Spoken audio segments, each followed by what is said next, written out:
Hello,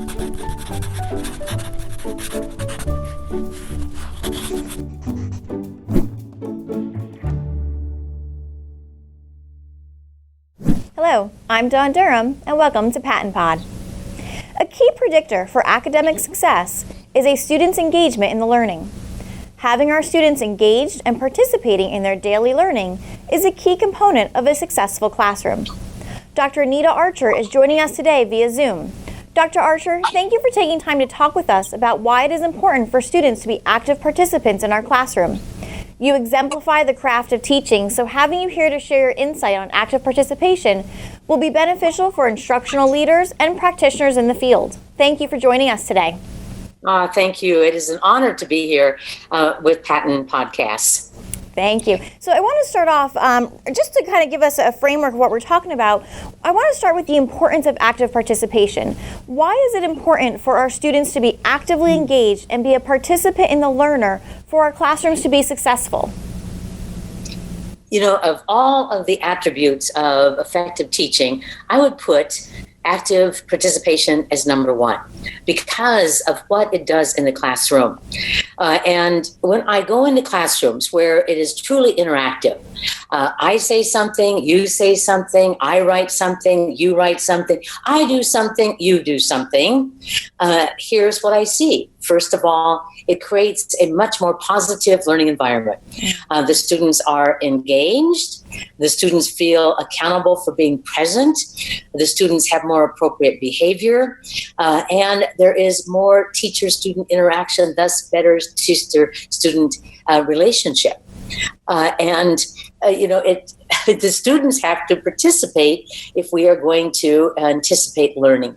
So the first big benefit and reason why the classes should be interactive is all about the environment within the classroom that students are participating in. Number two, and I just finished reading a new book by Daniel William on creating the schools that our children need. And he put embedded informative assessment as a number one attribute of great teachers in terms of their teaching, and said this, that the embedded formative assessment needs to be moment to moment, minute to minute within the instruction. Write that problem down, show me your whiteboard, I give you feedback on it, I adjust my lesson, oh, we need one more practice of that. I am teaching a lesson, tell your partner this answer, I move around the room and monitor, I find there's a misconception, I correct that misconception, we practice the correct information. Without getting constant student responses, how is the teacher to monitor and adjust their lesson? It has to occur minute to minute, second to second. I am asking you to respond so I get information on my own teaching. So environment in the classroom, and number two is the opportunity for embedded formative assessment. Not just 2 weeks later as we do Ames, Webb, or Dibble's kids, but right there at that moment, changing the instruction. And third, and the most important reason we do everything is learning. That learning requires that I rehearse information. It requires that I retrieve information. It requires that I practice information. That without that, rehearsal, retrieval, and practice, learning won't occur. And I was just reading another book that I highly recommend, which was recommended by a person in Pennsylvania to me, The Hidden Lives of Learners. The Hidden Lives of Learners. And in this book, they talk about the fact that students need 3 total repetitions of information in order for it to become moved from short-term memory to long-term memory.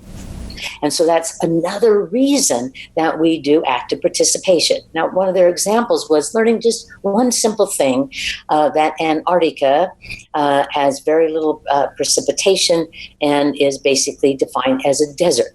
And they found that the students needed 3 repetitions of that information, maybe once where the teacher's presenting it, once they read it, once they explain it to their partner, in order for it to move from short-term to long-term memory. And that long-term memory is learning. Mm-hmm. So we do need that kind of rehearsal for that to occur. So to me, those are the 3 biggies why active participation makes a difference. But I also find that it's transformative in terms of our teaching. I have to be prepared to have active participation. I have to know where I am going. I have to know where we start and what our goal is in terms of our learning intentions, and this helps me out. So I look at it that way as absolutely central to what we do in the classroom. And I'm not just talking elementary. When I visit high schools, I say to myself, oh my goodness, some classrooms I've seen have no active participation, lecturing. And that is not only not establishing a teacher-student relationship, but is not establishing what our job is, which is learning. So I just celebrate every time I go into a classroom and I see the interactive nature of instruction. Like a really good conversation, it's interactive. So you said a couple things there, and I want to highlight a few of them because they're worth repeating and worth summarizing a little bit for our listeners. We talked about that being actively engaged with our students increases the relationship between the adult and the student in the classroom, which of course is going to have an impact on the outcome, ultimate outcome, which is learning. We talked about creating that positive learning environment. We talked about decreasing off-task behavior and increasing on-task behavior, which every educator in the world wants to increase on-task behavior, decrease off-task behavior. You also talked about that idea of rehearse, retain, and practice. So that idea of let's rehearse this, let's pull it out of our memory so we can get to it again, and let's practice this so we can make sure that it's embedded in our long-term memory. Those are some key aspects of why active participation is so important. And I'm thank you for mentioning not just the elementary classroom. And you talked about high school. I would go even farther to say adult learning. You know, those of us at PaTTAN who do the consulting and we train teachers all day long, they also need to be active participants. We are really to model what we want them to do in their classroom. If we want our students from K to 12 to be actively engaged and be participants in our learning, then we need to ask the same thing of the educators as well. So our interaction here actually would illustrate the 3 repetitions of critical information. I said it, I reviewed it, you reviewed it again. That's like perfect. So it's what teachers need to do, and that occurs through active participation. I think that leads us right into the next topic I want to talk to you about. I've heard you say that active participation makes the learning visible. So talk to me about this. How is engaging my students in an active participation technique allowing me as the teacher in the classroom to see learning going on? Well, it is only through active participation that we see learning going on. If I say, think about this or listen to my lecture, how do we know that anything is happening within the student? If I say, watch me do this problem in math, let me now use this word problem and guide you through it.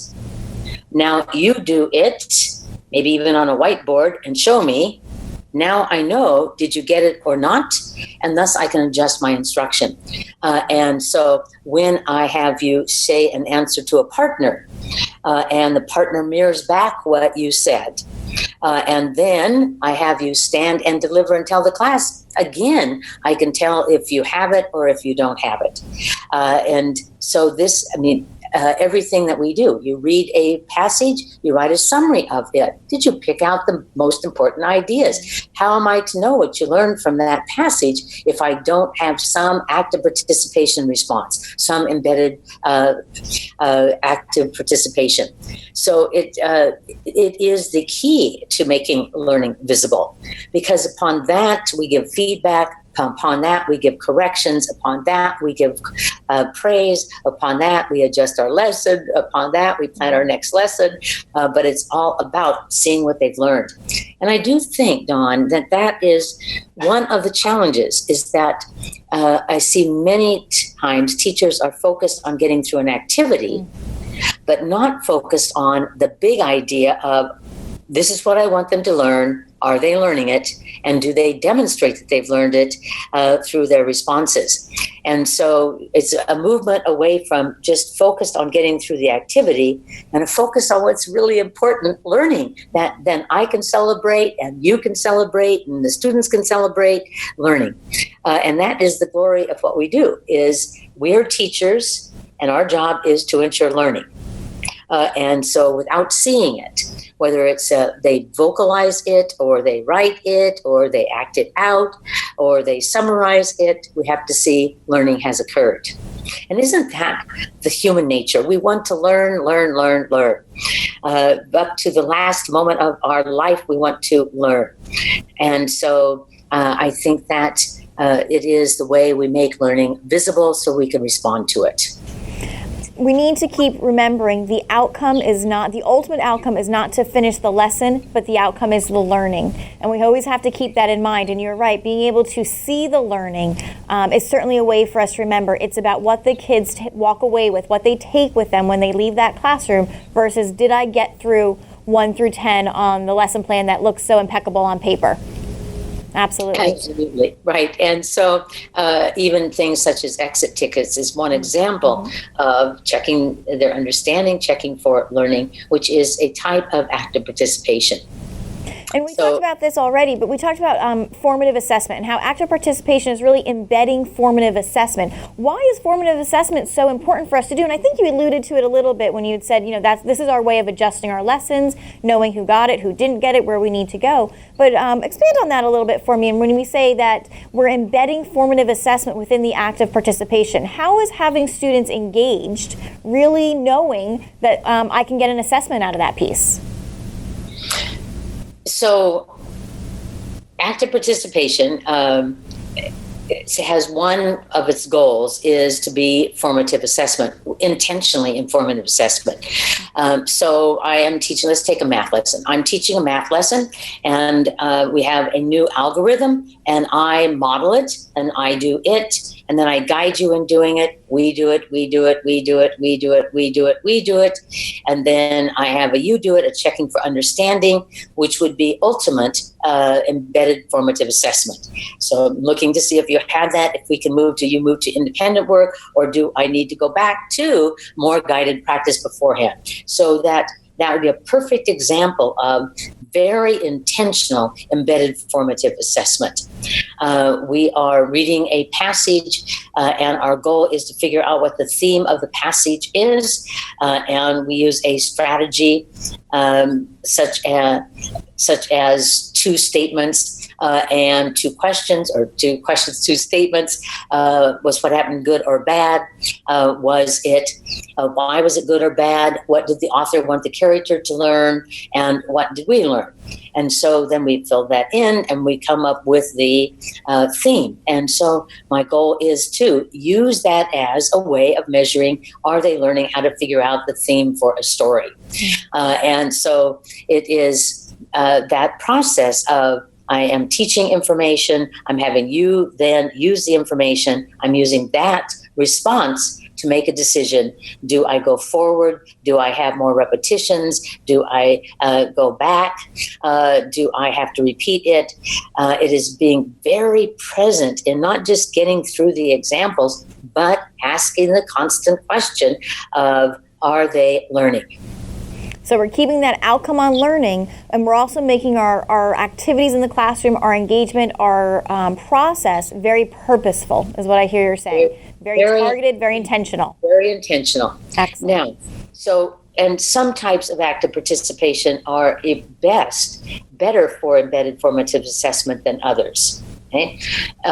For example, if I have you write on a whiteboard and everybody shows me and I can watch everybody's answers, well, in terms of embedded formative assessment, that's going to make a difference in my teaching, would even be better than having them write it on paper, which I could look at like 2 or 3 or 4 people, but not get the totality Okay. Asking questions on vocabulary and having them write down what word I'm thinking of versus having them look at a list and say, oh, it's number 5, and I'll use a hand signal to show it. So there's some types of active participation that even gives the teacher better information in terms of the students' understanding. So I'm always looking for that to embed. Doesn't have to be every aspect of active participation, but some very intentional ways to do that. Now, I want to pivot for a minute. Now that we understand why we need to be thinking about active participation and why it's so important to create a successful classroom and successful learning for our students, let's talk about some strategies, techniques, activities that are actively participating our students in the learning. Could you help us with those? So I'll give you my short list, because there are, of course, many different ways to have students respond. And they're either going to respond verbally, or they're going to respond in writing, or they're going to respond with some kind of action. And so those are the categories. And there's many authors who contribute active participation strategies to this, but my short list. In terms of verbal responses, one would be to have everyone say answers together. And that would be mostly purposeful in terms of practice more than anything else. And so I am teaching little people, and I say, this letter is the letter M. Its sound is everybody say it, Now that's active participation for the purpose of practice. Okay? But it could be the purpose of quick review. I could be a middle school language arts teacher and say, students, let's do a quick review of concepts we've learned. When the author gives us a hint about what will happen later, what do we call that? And everybody says foreshadowing. So that would be practice, but also I could listen carefully to see if they are firm on that concept or not. So core responses, I'm always looking for active participation that promotes learning, that promotes embedded formative assessment, and has equity. Everybody is actively involved, not just calling on students to raise their hands. In fact, that needs to be one thing that we sort of eradicate from our repertoire, because the highest performing kids, the students that are most assertive, the students that are most proficient in English, they're the ones who are going to raise their hands. And I want everybody to practice. Those gifted kids need lots of practice too. And so they're going to get it when I involve everyone. So that would be one, would be using core response. And the only problem there is random shout outs, where you just allow kids to shout out answers, actually has a negative effect on achievement. Why? Because the students simply mimic the highest performing, most assertive kid. So they're not thinking themselves. So you have to be like the band director. If you want beautiful music, you direct the kids. If you want beautiful music in core responses, you direct the kids. Some kind of cue. It doesn't matter what you use. I go think and say. Perfect. But I've had teachers take something like this and go thinking, now, thinking, perfect. Core responses. And then I would definitely, within this short list of powerful things to do, I would always assign children partners and change them at least every 3 weeks, 3 to 6 weeks in the research, but I probably do it about every 3 weeks, and assign them a partner and some designation, like a 1 or a 2, so I can direct them. But there's so many times, particularly in things like social studies and science and reading instruction, where I really want collaborative conversations. I want them to share answers with partners. And so we've read something, or I've explained something, and I say, ones answer this question, and twos respond back to them. Or for this concept, ones, give your partner an example. Twos, give your partner a non-example of the concept. And it's such a rich thing, but also we know the power of children connecting to their peers. Mm-hmm. But like core responses, it has to be structured. It's not just like, oh, turn and talk, oh, woo woo, turn and talk. It has to be, now you're giggling, but it's true, because there's so many things they could be discussing. Mm-hmm. So you give them a question, and then you might even give them a sentence starter. structure, and then have one say the answer, but also have a job for the second partner. So partners would be the second thing I'd add to any teacher's repertoire. Third, sometimes you want to call on individuals, but you're not going to have them raise their hands because the highest performing students will get all of the practice. So you need some kind of system for randomly calling on children. I mean, you can use, some old things are like very good things, and like the old sticks in a can. It works. You pull a name and you call in that child, and then you put the name back in the can. Or you get your iPhone out. I think my iPhone is somewhere here. Yes. And you get an app on it, and you touch it, and the name comes up. An app like Teachers Pick or Pick Me to call them randomly. So core responses, partner responses, individual responses, where you have a system for calling on them. The next area is what I often refer to as holdups, because holdups would be things such as you've written on a whiteboard or a virtual whiteboard, like a plastic container with a lined paper on it, and you've written on that, and you hold it up. I've even now seen classes that have Chromebooks, and they can make those into virtual whiteboards and hold them up. And the benefit is I can hold everybody accountable. And when they write on paper, the kid in the far corner sometimes says to themselves, "Woo, she will never know that I didn't write it down." But now I hold them accountable, and I can monitor everyone.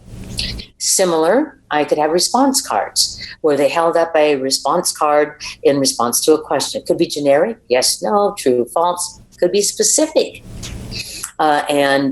So everybody is holding it up. I can hold everybody accountable. Most often you have to follow those up with, why did you pick that answer? Which could be a collaborative conversation. The third hold up would be something that's numbered on the screen, and the students would show the corresponding number to the answer they chose. And so I like holdups because for embedded formative assessment, I can check out everyone. Everybody holds up their whiteboard. Everybody holds up the response card. Everybody shows me their fingers. But then, of course, there's technological things that do that same thing. Like you could use clickers, or you could use some kind of clicker to put in answers and hold everybody accountable. So then I have written responses. Now, written responses have a challenge in that when they're written down on just paper, you can't monitor everybody in the moment. But we need to have kids write more. So giving them sentence starters, having them complete it, having them have writing frames that they complete work very well. So my short list, because I don't think we need a lot. We need a short list we use consistently. Choral responses, partner responses, individual, random, not hand raising, and holdups would be my short list. So but all about, please go ahead. All of them have some consistency. Everyone does it. Everyone can be held accountable. Every one of those would give me feedback as a teacher what I need to do and adjust my lesson. And so they all serve the purposes of active participation.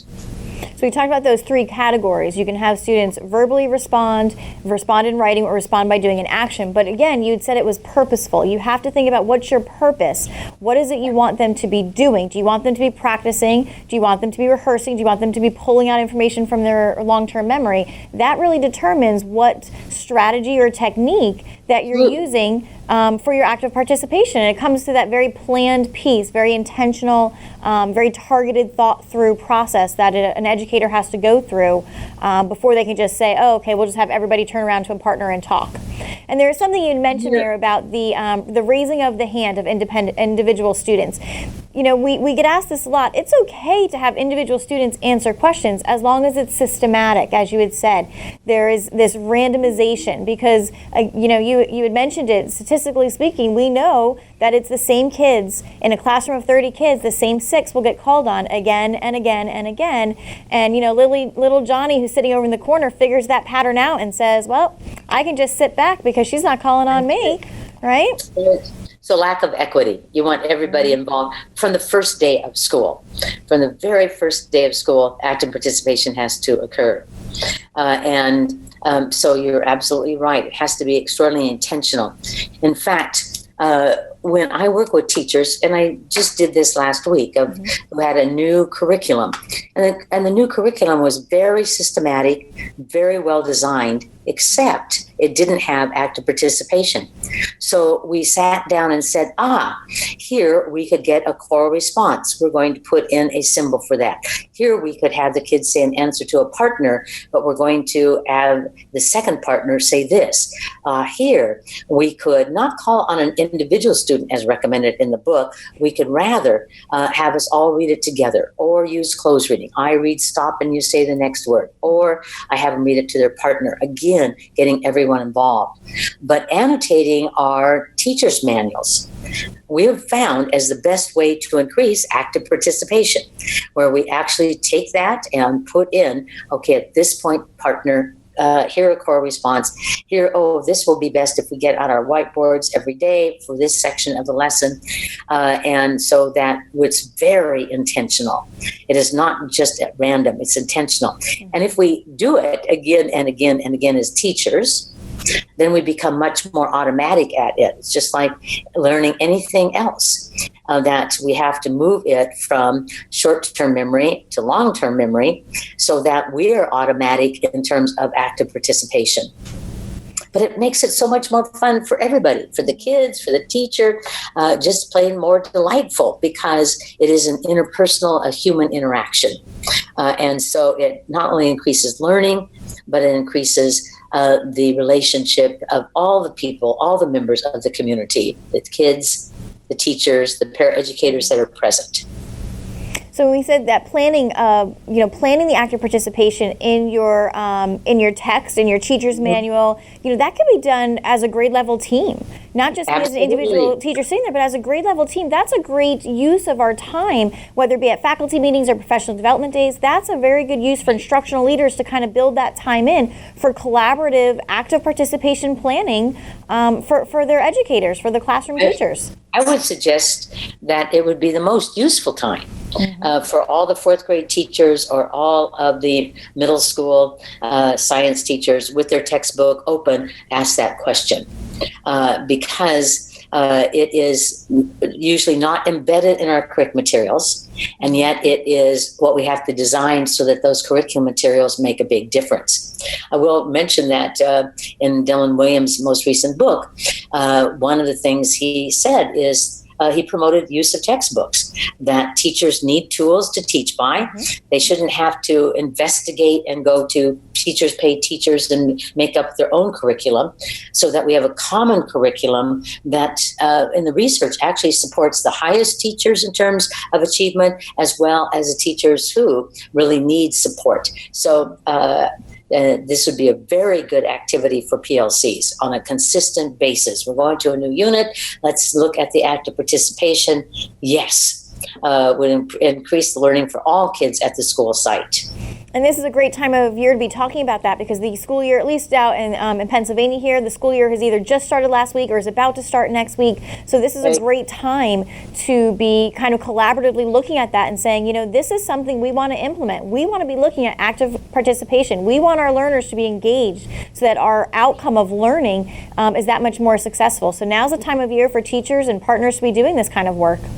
Right. And it makes a difference. It does. And so we don't mind as teachers putting time into things that make a difference in student learning, make our jobs go more smoothly, make the time fly by in the classroom. I always didn't mention that before, but I think that is something that occurs. Because when I do presentations, people say, I'm just so surprised the day is done. Because, I was so involved and was so involved the whole time that, oh my goodness, it's over. So, yes, this would be on my top of the list of things to do at a school to make a difference, is really explore, really commit to, do walkthroughs based on it, do PLCs based on it, and have it in your classroom, because active participation carries everything else we know with it. Well, thank you. I'm glad we ended on that note, because that certainly is a key piece for where we should be heading with our strategies and techniques for this school year. And we know with starting this new year that actively engaging our students and having them be participants rather than spectators in the learning will allow for more engagement, increased academic achievement, increased on-task behavior, and decreased off-task behavior. Absolutely. Dr. Archer, thank you so much for joining us today and to helping explain why active participation should be the norm in our classrooms. We very much appreciate your thoughts and your insights into this topic. Now, I have to ask you, at PaTTAN, we really strive to help professionals grow in a professional manner, them growing as learners themselves. Is there any advice that you could offer to the practitioners in the fields who are listening to help them grow professionally? Well, one of the things that I'm struck by is how the craft and science of teaching, that we can all get better every single year. The teacher has the most teaching behaviors in their repertoire can still add to it. And that has to be our pursuit as teachers. Not only are we creating lifelong learners, we must be that. We must constantly ask ourselves, what can I do that will make the most difference? And I think we're totally blessed to be in the profession that makes the most difference of any profession I can think of in the lives of the humans that we get to work with. So just constantly saying, what can I add to my repertoire that's going to make a difference for the children that I get to serve? Lifelong learning. That's wonderful advice, and we so very much appreciate it from you, Dr. Archer. Thank you. Thank you to all of you in the field. You truly inspire educational growth within your students every day. A special thank you to John Ragsdale for producing this podcast. We'll see you next time on PaTTANpod. Thank you.